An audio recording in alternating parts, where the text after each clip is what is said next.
Good evening and welcome to the Channel Studios here in London with your international news around the world in 5. The official death toll from central China's devastating floods has risen to at least 33 as a year's worth of rain fell in 3 days in Zhengzhou city. Clean-up efforts are underway in Henan province as footage showed residents evacuated by a digger. Here in the city of Huixian, residents filmed as floodwaters rose in their apartment building. While outside, cars and vans are carried down streets by the rising currents. Emergency task forces have been dispatched across the city to repair the facilities of telecommunications, power supplies and transportation. Authorities say 200,000 people have been displaced by the floods and more than 3 million people have been affected.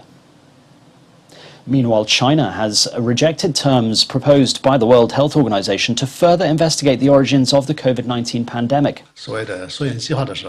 The country's deputy health minister said it showed disrespect for common sense and arrogance towards science.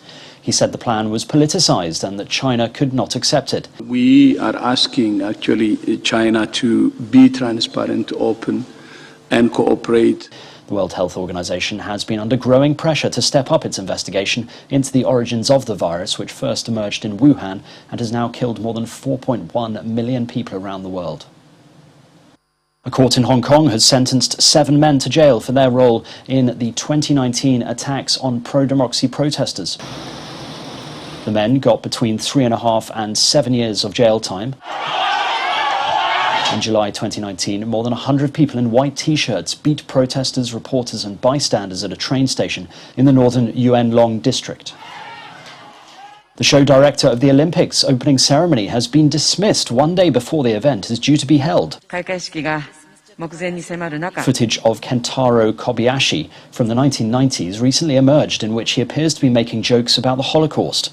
Japan's Olympic chief, Saiko Hashimoto, said the video ridiculed painful facts of history. The dismissal is the latest in a string of scandals to hit the Games.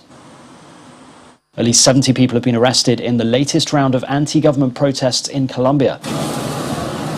Colombians took to the streets against the right-wing administration of President Ivan Duque.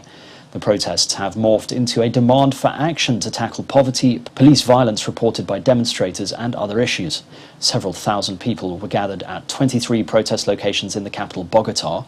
Authorities said 50 people were injured in main cities amid clashes between riot police and protesters. At least 155 people remain missing a week after record rainfall caused devastating floods in western Germany. The president of the country's disaster relief organization said she did not expect rescuers to find any more survivors. The number of fatalities has risen to at least 171 and another 764 people have been injured. The catastrophic flash floods have left thousands of people in western Germany without access to drinking water, electricity and gas. Norway has marked 10 years since the far-right terror attacks killed 77 people in the capital Oslo and the island of Utøya. A ceremony took place in Oslo and was attended by Prime Minister Erna Solberg as well as survivors and relatives of the victims. In 2011, the anti-immigrant extremist Anders Breivik detonated a car bomb outside the Prime Minister's office in Oslo, killing 8, before driving to Utøya Island and shooting 69 people dead at a youth camp. Authorities in Madagascar have said several suspects have been arrested over a plot to assassinate President Andry Rajoelina. The Chief Prosecutor's Office said several citizens and foreigners had been arrested as part of an investigation into the alleged plot.